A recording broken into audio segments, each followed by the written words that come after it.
سب تعریفیں اللہ جل شانہ کو سزاوار، جس نے اس یونیورس میں 2 ٹریلین کہکشائیں بنائیں۔ کہکشائیں، جتنے ستارے ہمیں آسمان میں نظر آتے ہیں وہ ایک کہکشاں کا چھوٹا سا حصہ ہیں، اور ایسی 2 ٹریلین کہکشائیں پائی جاتی ہیں۔ جو جو طاقتور ٹیلیسکوپ ایجاد ہوتی ہے، کہکشاؤں کی تعداد بڑھتی چلی آتی ہے۔ کچھ ستارے، کچھ سورج اتنا دور ہیں کہ ان کی روشنی ابھی زمین تک پہنچی نہیں، اتنا فاصلے پر ہیں۔ اسی خالق کائنات میں ایک چھوٹی سی مخلوق چونٹی بھی بنائی۔ چونٹی کے انڈے کو عربی زبان میں ذرہ کہتے ہیں۔ اتنا چھوٹا کہ اس سے کم چیز عربوں کو نظر نہیں آتی تھی، وہ کہتے ہیں اتنا چھوٹا گویا کہ چونٹی کا انڈا ہے۔ اور یہی لفظ ہمارے یہاں اردو میں آیا، اردو میں آ کے ذرا چھوٹی چیز کی علامت بن گیا۔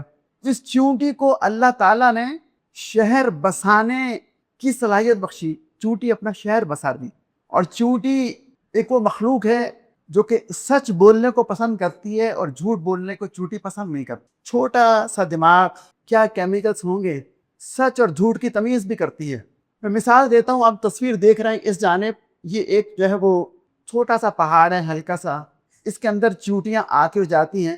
ایک صاحب کے ذہن میں آیا، انہوں نے ایلومینیم کو گرم کیا اور گرم کر کے اس میں انڈیل دیا۔ ایلومینیم کی خاص بات یہ ہے کہ وہ اندر پہنچ کے جم جاتا ہے اور پھیلتا ہے۔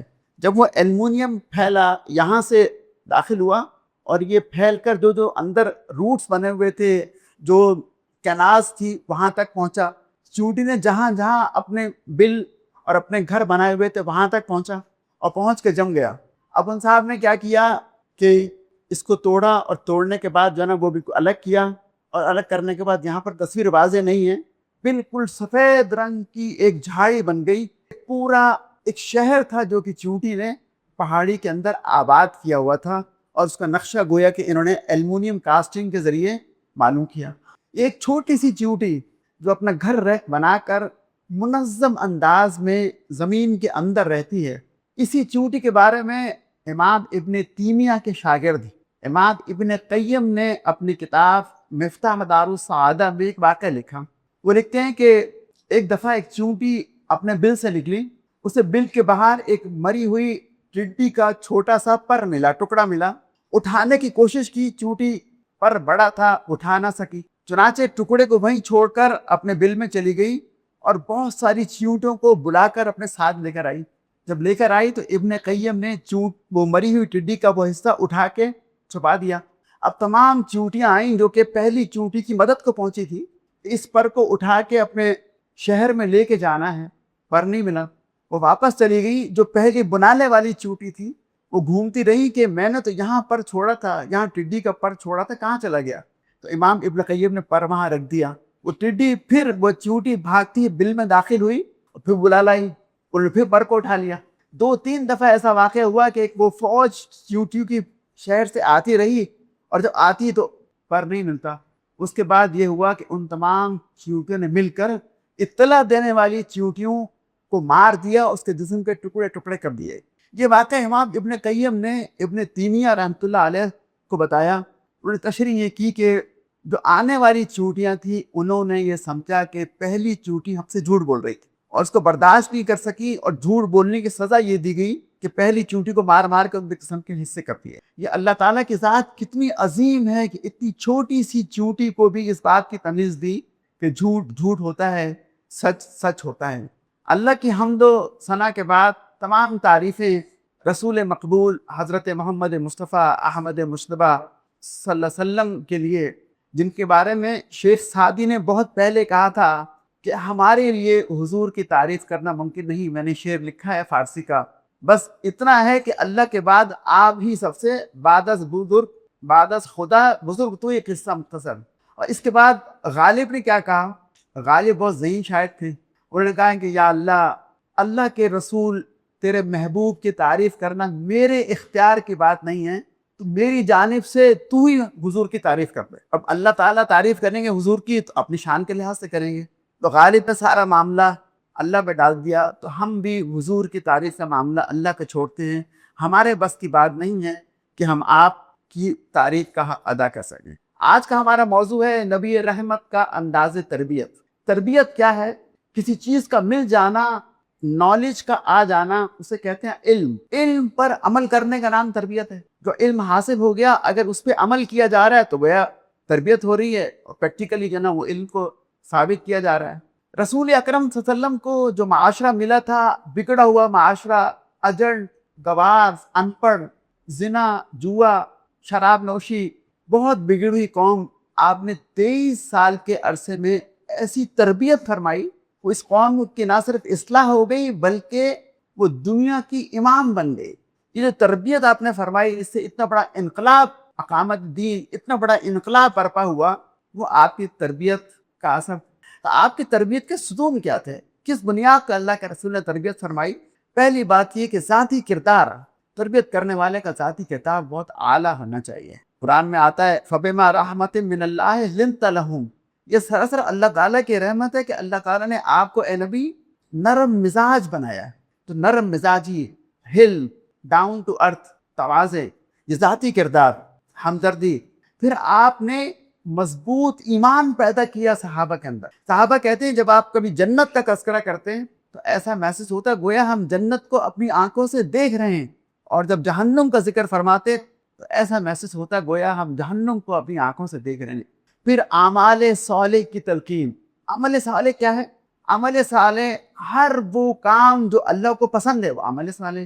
اور سب سے زیادہ اعمال صالح اللہ کے رسول نے خود کیے. ہمیں 5 نمازوں کا کہا اور خود 7 نماز پڑھتے تھے. ہمیں کہا کہ زکوٰۃ دو اور خود اتنا صدقہ کیا کرتے تھے کہ صاحب نصاب نہیں ہوئے، کبھی پوری عمر کبھی صاحب نصاب نہیں ہوا زکوٰۃ ادا کر. سب سے بڑھ کر عمل کرنے والے. پھر بار بار تقوی تقوی تقوی، اللہ سے ڈرو، اتقوا اللہ، اللہ سے ڈرو، اتقوا اللہ. یہاں تک کہ جب شادی کے موقع پر نکاح کی آیات جو منتخب کی جاتی ہے اس میں بھی کئی بار تقوی کا ذکر. اوصی بنفسی تقوی و اوصیکم بتقوی اللہ. یہ آپ کا خطبہ کا آغاز ہوا کرتا ہے. میں اپنے آپ کو تقوی کی نصیحت کرتا ہوں اور آپ لوگوں کو تقوی اختیار کرنے، اللہ سے ڈرنے کی نصیحت کرتا ہوں. تربیت کا انداز کبھی سوال کے انداز میں ہوتا، سوالیہ انداز، کبھی کہانیاں سنا کر، کبھی تماثیل کے ذریعے، کبھی موٹیویشنل انداز میں لوگوں کو ابھارتے عمل کے لیے، کبھی ماحول میں موجود کسی ایک چیز کو پک کرتے اور اسے مثال بنا کر تربیت کا پہلو نکال لیتے ہیں. اور جہاں کہیں غلطی دیکھتے کبھی نام لے کر نہ ٹوکتے بلکہ بلال سے کہتے کہ ریانی بلال، بلال اذان دو، ہمیں سکون پہنچاؤ. لوگ بے وقت کی اذان پہ لوگ جمع ہوتے اور آپ فرماتے لوگوں کو کیا ہو گیا کہ لوگ ایسے اور ایسے کام کرتے ہیں، کسی کا نام نہیں لیتے. تو حضور کا ذاتی کردار ہے، اس میں تحمل اور بردباری اس نوعیت کی تھی کہ ایک واقعہ میں نے یہاں لکھا ہے. بخاری مسلم کی متفقن علیہ حدیث، تقریباً 2000 احادیث ایسی پائی جاتی ہیں جو کہ بخاری مسلم دونوں میں متفق. بہت بڑا مقام ہے ان احادیث کا. ایک بدو آیا اور آپ کے گلے میں ایک چادر تھی، اس نے چادر کو پکڑا اور بل دینا شروع کی یہاں تک کہ آپ نے سانس میں دشواری محسوس کی. اور اس وقت بدو نے یہ کہا کہ یا محمد، میرے ان 2 اونٹوں کو سامان سے لوڈ کر دو، لاد دو، کیونکہ یہ مال نہ تمہارا ہے نہ تمہارے باپ کا ہے، نعوذ باللہ. یعنی کیا جملہ انہوں نے کہا، اور 2-3 دفعہ یہ جملہ کہا تو اللہ کے رسول نے فرمایا کہ میری چادر ڈھیلی کرو، میں تمہیں مال دیتا ہوں. اور ساتھ ساتھ یہ فرماتے گئے ہاں تم سچ کہہ رہے ہو، یہ مال نہ میرا ہے نہ میرے باپ کا ہے، یہ مال نہ میرا ہے نہ میرے باپ کا ہے. اور پھر صحابہ سے کہا کہ اس کے ایک اونٹ پر جو بارلے، آج کل گندم ہے، اس زمانے میں جو ہوتی، اور ایک اونٹ کو کھجوروں سے بھر دو. یہ انتہائی اہم نقطہ ہے کہ جب کوئی شخص تکلیف پہنچائے اس وقت بھی انسان غصے میں نہ آئے اور تکلیف پہنچانے والے کے ساتھ اچھا سلوک کرے. یہ انبیاء کا بہت بڑا وصف ہے، اور یہ آپ کے اندر ایسی بہت سی مثالیں پایا جاتا تھا. پھر آپ کا سمجھانے کا تربیت کا انداز سوالیہ تھا. آپ ایک سوال پیدا کرتے، صحابہ سے پوچھتے اور اس کا جواب عنایت فرمانے کے بعد تربیت کرتے. اب ایک مرتبہ صحابہ کی محفل تھی، آپ نے فرمایا کہ میرے صحابہ بتاؤ کیا میں تمہیں بڑے بڑے گناہوں کے بارے میں نہ بتا دوں؟ صحابہ نے عرض کیا ضرور یا بتائیے یا رسول اللہ. آپ نے فرمایا کہ اللہ کے ساتھ کسی کو شریک کرنا بڑا گناہ ہے، اور والدین کی نافرمانی کرنا بڑا گناہ ہے. اس کے بعد آپ ٹیک لگا کر بیٹھے ہوئے تھے خانہ کعبہ کے ساتھ، سیدھے ہو کر بیٹھ گئے اور آپ نے فرمایا کہ جھوٹی بات، جھوٹی گواہی، جھوٹی بات، جھوٹی گواہی، جھوٹی بات. اتنی دفعہ کہا کہ صحابہ کہتے ہیں ہمارے دل میں خیال پیدا ہوا کہ یا رسول اللہ ہم نے سن لیا، ہم سمجھ گئے، اب پلیز آپ جو نا وہ مزید نہ کہیے. یہ کتنا اچھا انداز، سوال دیا کیا، لوگوں کو متوجہ کیا. پھر پوچھا صحابہ سے اللہ کے رسول نے کہ بتاؤ غریب کون ہے؟ صحابہ نے عرض کیا ہم میں سے غریب وہ ہوتا ہے جس کے پاس مال و دولت نہ ہو، درہم و دینار نہ ہو. آپ نے فرمایا کہ غریب وہ ہوگا، مفلس وہ ہوگا جو قیامت کے روز پہاڑ جیسی نیکیاں لے کر آئے گا. روزہ، نماز، صدقات، زکوٰۃ سب کچھ کیا ہوگا، بہت نیکیاں ہوں گی، لیکن اس نے کسی کو گالی دی ہوگی، کسی پر تہمت لگائی ہوگی، کسی کا مال کھایا ہوگا، کسی کا خون بہایا ہوگا، کسی کو مارا ہوگا، تو اس کی تمام نیکیاں لے کر مظلوموں میں بانٹ دی جائیں گی. نیکیاں کم پڑ جائیں گی تو مظلوموں کے گناہ لے کر اس شخص پہ لاد دیے جائیں گے. وہ شخص جو کہ بہت بڑا بیلنس لے کر آیا تھا نیکیوں کا، اب وہ نیگیٹو میں چلا جائے گا اور اس کو منہ کے بل جہنم میں پھینک دیا جائے گا. اس سوالیہ انداز تربیت. سوالیہ انداز تربیت کی ایک اور مثال اسما بنت یزید فرماتی ہیں، اللہ کے رسول نے پوچھا کہ کیا میں تمہیں تمہارے بہترین لوگوں کے بارے میں نہ بتا دوں کہ تم میں سے سب سے اچھے لوگ کون ہیں؟ صحابہ نے عرض کیا کیوں نہیں؟ آپ نے فرمایا وہ لوگ جب ان کو دیکھا جائے تو اللہ یاد آئے، ان کا حلیہ، ان کا انداز، ان کی گفتگو ایسی ہو کہ اللہ یاد آ جائے. صحابہ کے بارے میں کیا آتا ہے، جب وہ جاتے کہیں پر جہاد پر تو ان کو جا کر تفصیل سے اسلام بتانا نہیں ہوتا تھا. 2 جملے کہتے تھے، اسلم تسلم، ہمیں دیکھ لو، اسلم مسلمان ہو جاؤ، تسلم امن پا جاؤ گے. اور پھر آپ نے پوچھا میرے صحابہ کیا یہ نہ بتا دوں کہ سب سے برے لوگ کون ہوتے ہیں، سب سے خراب لوگ کون ہوتے ہیں؟ صحابہ نے عرض کیا کیوں نہیں؟ آپ نے فرمایا وہ لوگ جو چغلی کرتے ہیں، محبت کرنے والوں کے درمیان فساد ڈالتے ہیں اور پاک دامن عورتوں پر تہمت لگاتے ہیں. وہ یہ تربیت کے انداز میں، اس ہلکے پھلکے سوالی انداز میں آپ نے بتا دیا کہ چغلی بھی غلط بات، لڑائی کروانا غلط بات، تہمت لگانا غلط بات. پھر آپ بعض اوقات تمثیل کے ذریعے بات سمجھا رہے ہیں. آپ نے فرمایا کہ ایک انسان کے 3 دوست ہیں. حدیث میں آتا ہے ایک انسان کے 3 دوست ہیں. ایک دوست وہ ہے جب اس کا انتقال ہوتا ہے اس شخص کا تو اس کا دوست اس کی روح نکلنے تک اس کے ساتھ ہوتا ہے، بس معاملہ ختم، دوستی ختم. دوسرا دوست وہ ہے جو کہ مرنے کے بعد قبر تک اس انسان کے ساتھ جاتا ہے. اور تیسرا دوست وہ ہے جو حشر تک اس کے ساتھ جاتا ہے. اور پھر آپ نے تشریح فرمائی کہ پہلا دوست جو مرتے ہی اس سے الگ ہو جاتا ہے وہ اس کا مال ہے جس کے پیچھے ہم بہت وقت لگاتے ہیں، اور جو قبر تک اس کے ساتھ جاتا ہے وہ اس کے اعزا و اقربا خاندان والے لوگ ہیں، اور جو حشر تک اس کے ساتھ جاتا ہے وہ اس کے اعمال ہیں. تو تم تیسرے شخص سے دوستی رکھو، تیسرے کو اپنا دوست بناؤ تاکہ حشر تک وہ تمہارے ساتھ چلے. پھر بعض اوقات لوگ آتے اور لوگ آ کر کوئی سوال کرتے تو آپ سوال کا رخ تربیتی پہلو کی طرف موڑ دیا کرتے تھے. ایک صحابی آئے، بخاری مسلم کی متفق علیہ حدیث، انہوں نے عرض کیا کہ متی الساعہ یا رسول اللہ، یا رسول اللہ قیامت کب آئے گی؟ اور بڑا اہم سوال ہے، قیامت کی فکر ہونی چاہیے. اور صحابہ دلچسپ بات یہ کہ قرآن اور حدیث میں کبھی تاریخ نہیں دی جاتی کہ واقعہ قیامت کب آئے گی، واقعہ کب ہوا، نہ دن بتایا جاتا ہے نہ سن بتایا جاتا ہے. تو صحابی نے پوچھا کہ یا رسول اللہ متی الساعہ، قیامت کب آئے گی؟ تو عام سا سوال تھا. آپ نے اس سوال کا رخ موڑ دیا، بجائے جواب دینے کے آپ نے فرمایا کہ ماذا عدت لہا، تم نے اس کی تیاری کیا کی؟ یعنی قیامت تو آنی ہے جب اللہ کا حکم ہو، لیکن تم جو سوال پوچھ رہے ہو تو قیامت کی فکر ہے، تو فکر اس بات کی کرو کہ تمہیں اس کی تیاری کیا کی. آپ نے بالکل جناب وہ سوال کا رخ موڑ دیا. پھر بعض اوقات قصوں کے ذریعے کوئی کہانی سنا کر آپ تربیت فرمایا کرتے تھے. ایک حدیث ہے جس میں ایک کوڑی کا مرض جس کو اسکن کی بیماری ہوتی ہے، ایک نابینا اور ایک گنجے کا سچا واقعہ احادیث میں آتا ہے. ایک فرشتوں کو اللہ جل شانہ نے بھیجا، وہ اسکن ڈیزیز کوڑی والے کے پاس گیا، اس سے پوچھا کہ تم کیا چاہتے ہو؟ اس نے کہا میں چاہتا ہوں میری جلد کی بیماری ٹھیک ہو جائے، رنگ بھی گورا ہو جائے، دیکھنے میں اچھا لگے، اس کے علاوہ اور کچھ مال چاہتا ہوں. تو انہوں نے کہا کہ ہاتھ پھیرا فرشتے نے، ان کی اسکن ٹھیک ہو گئی اور ان کو پریگننٹ حاملہ اونٹلی دے چلے گئے. اس کے بعد وہی فرشتہ گنجے کے پاس گیا، سر پہ بال نہیں تھے، پوچھا تم کیا چاہتے ہو؟ انہوں نے کہا کہ میں چاہتا ہوں کہ میرے سر پہ بال آ جائیں، یہ عیب ختم ہو جائے، اس کے علاوہ اور مال چاہیے. ایک حاملہ گائے اس کو دے دی. اب فرشتہ تیسرے شخص کے پاس گیا جو کہ اندھا تھا، اسے پوچھا کہ تم کیا چاہتے ہو؟ اس نابینا نے کہا کہ میں چاہتا ہوں میری بینائی لوٹ آئے، میں دیکھنے لگوں، اور مال بکریاں مانگی، بکریاں دے دی. اب پہلے کو اونٹ، دوسرے کو گائے، تیسرے کو بکریاں دے دی. اب یہ جو ہے وہ وقت گزر گیا، تینوں کے پاس ریوڑ بھر گئے، اونٹ ہی اونٹ، گائے، بکری. اب اس کے بعد ان تینوں کا امتحان شروع ہوا. فرشتہ پہلے شخص کے پاس گیا جس کو اسکن ڈیزیز تھی، اسے کہا کچھ میں غریب آدمی ہوں، مسکین شکل بنا کر کچھ مجھے میری مالی مدد کر دو. اس نے کہا نہیں، میرے تو اوپر حقوق بہت زیادہ ہیں، ذمہ داریاں بہت ہیں، اور مال میں نے بڑی محنت سے کمایا ہے۔ دوسرا شخص جو کہ گنجا تھا اس کے پاس گیا، کچھ مالی مدد چاہیے، اس سے بھی انکار کر دیا، میں نے اپنی محنت سے چیزیں کمائی ہیں اور جو میں تو نہیں دوں گا۔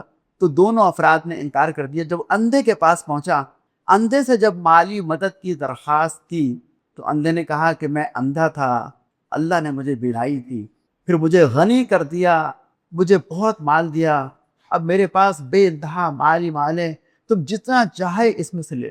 تو فرشتے نے کہا کہ تم یہ مال اپنے پاس رکھو، میں تو اللہ کی جانب سے تمہارا ممتحن بن کر آیا ہوں، ایگزام لے رہا ہوں، اور اللہ تعالیٰ تم سے راضی ہیں اور ان دو افراد سے ناراض ہیں۔ اس میں کیا تربیت کی آپ نے؟ شکر گزاری سکھائی کہ انسان کو اللہ تعالیٰ کا شکر گزار ہونا چاہیے، اور اللہ کے راستے میں اللہ نے دیا ہے تو خرچ کرنا چاہیے۔ پھر فیملی زندگی میں میاں بیوی ہیں، ایک ساتھ رہ رہے ہیں، تو وہاں بھی کبھی کبھار جو ہے نا وہ کہانیوں کا تذکرہ ہو جاتا تھا۔ اما عائشہ کی ایک مشہور حدیث ہے، اسے حدیث ام زرع کہتے ہیں، احادیث کی کتاب میں موجود ہے۔ سیدہ عائشہ نے کہا کہ یا رسول اللہ، میں آج آپ کو ایک کہانی سنانا چاہتی ہوں۔ اب آپ کی جناب وہ محبوب زوجہ ہیں، آپ نے کو سناؤ۔ انہوں نے کہا کہ 11 عورتیں مدینہ میں جمع ہوئیں، اور تمام عورتوں نے کہا کہ ہم سب اپنے اپنے شوہر کی برائیاں اور اچھائیاں بیان کریں، اور کوئی شخص کوئی بات چھپا کے نہ رکھے، اپنے اپنے شوہر کے جو خصلتیں ہیں بیان کریں۔ تو سیدہ عائشہ فرماتی ہیں کہ پہلی عورت بولی کہ میرے خامن کی مثال دبلے اونٹ کے گوشت کی طرح ہے جو پہاڑ کی چوٹی پر ہے، اور گوشت تک پہنچنا مشکل، لانا مشکل، گویا کہ شوہر جیسے ہیں جیسے نہیں ہے، دبلا اونٹ اور گوشت بھی دور۔ یہ عربوں کا انداز ہے، پڑھے لکھے لوگ تھے، بہت جناب وہ معنی خیز انداز میں گفتگو کیا کرتے تھے۔ دوسری عورت نے کہا کہ میں اپنے خامد کا کیا حال بیان کروں اور کہاں تک کروں، اس میں اتنے عیب ہیں کہ میں اس کے صاحب بیان نہیں کر سکتی، دوسری عورت۔ تیسری عورت نے کہا میرا خامد بہت لمبا تڑنگا ہے، اگر اس کے بارے میں کچھ بولوں گی تو مجھے طلاق ہو جائے گی، اور خاموش رہوں گی تو اس کے گھر میں لٹکی رہوں گی۔ اب یہ پہلی 3 عورتوں نے خامندوں کی برائیاں کی۔ ہمارے یہاں تو ایسا نہیں ہوتا نا، ہمارے اندر خواتین خامند کی برائی کرتی نہیں ہیں، لیکن یہ عرب کا معاشرہ تھا۔ اب چوتھی عورت نے کہا کہ میرے خامند کی مثال تہامہ جیسی ہے۔ تہامہ کیا ہے؟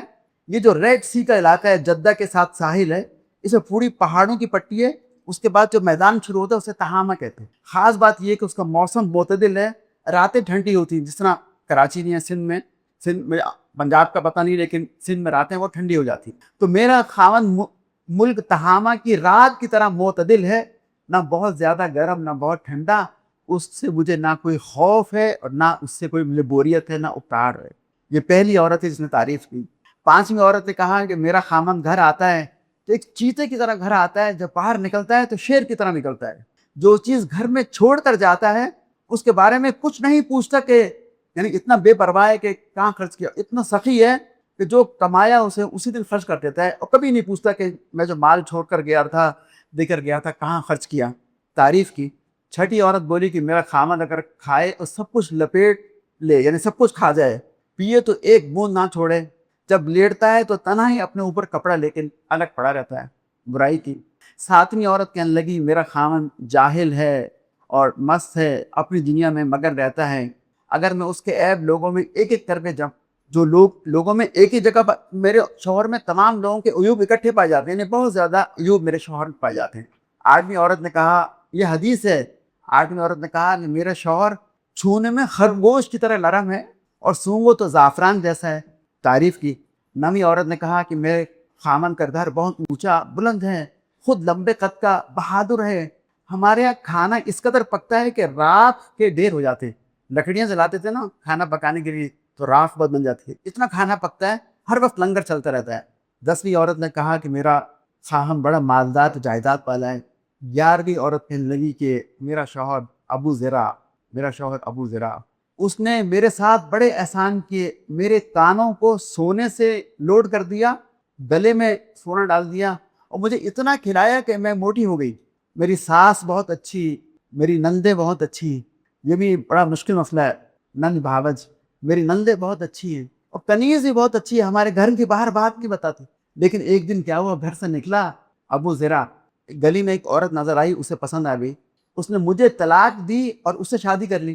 اب دیکھیں یہ خاتون طلاق ہو چکی ہے پھر بھی اپنے خاوند کی تعریف کر رہی، ساری خوبیاں، طلاق والی بات بعد میں بتائی، ساری خوبیاں ذکر کی، اور اس کے بعد کیا طلاق ہو چکی ہے۔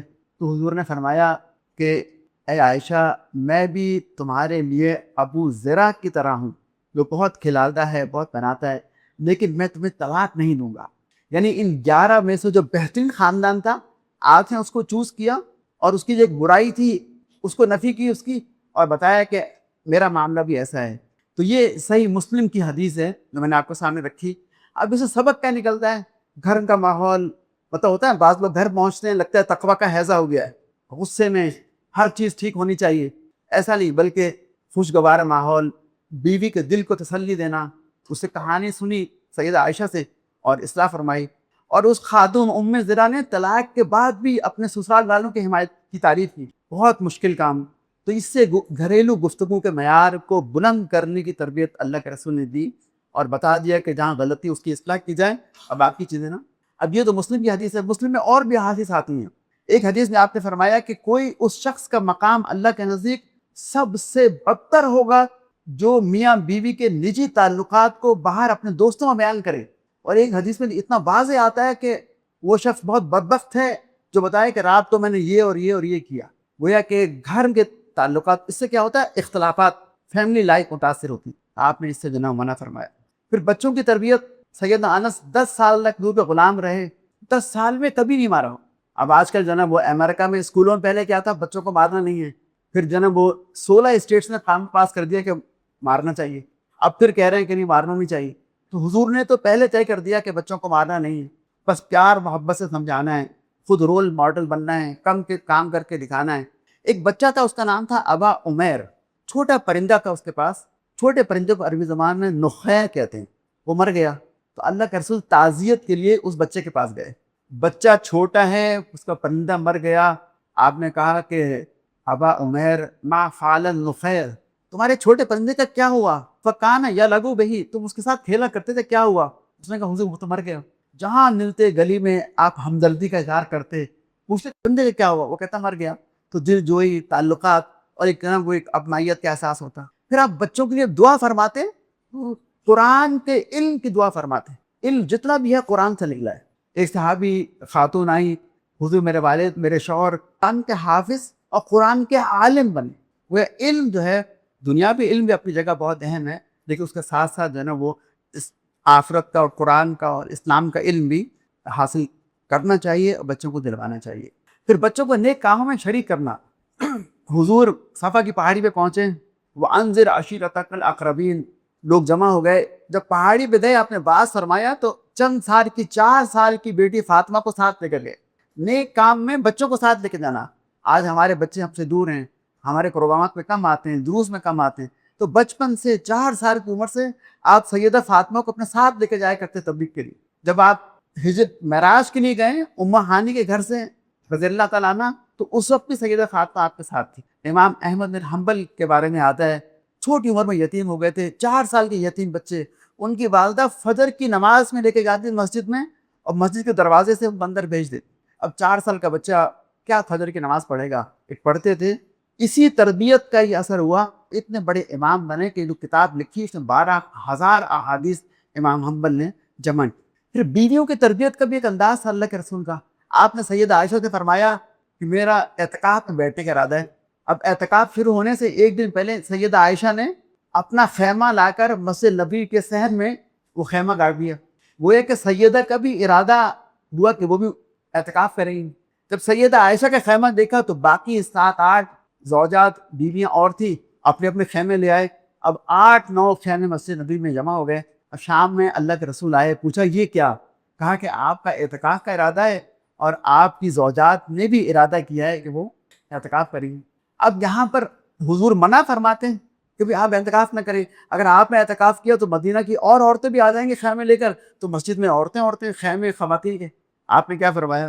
آپ نے فرمایا کہ میرا اس سال اعتکاف کا ارادہ بھی اور میں اعتکاف نہیں کروں گا. جب آپ نے یہ فرمایا تو تمام امہات المومنین نے اپنے اپنے خیمے اکھاڑ لیے، گھر چلے گئے. آپ نے اعتکاف نہیں فرمایا. اپنی بیگمات کو ایک ایک کر کے منع نہیں کیا، دل نہیں توڑا، بلکہ کہا میں اعتکاف نہیں کروں گا، ارادہ کیا. پھر گھریلو ماحول کے لحاظ سے ایک اور واقعہ ملتا ہے. مکہ میں چونکہ بہت زیادہ تکالیف تھی، زبانی اور جسمانی مسائل مشکلات تھی. ایک دفعہ بہت مشکل حالات سے آپ گزرے، اللہ کے رسول گھر تشریف لائے.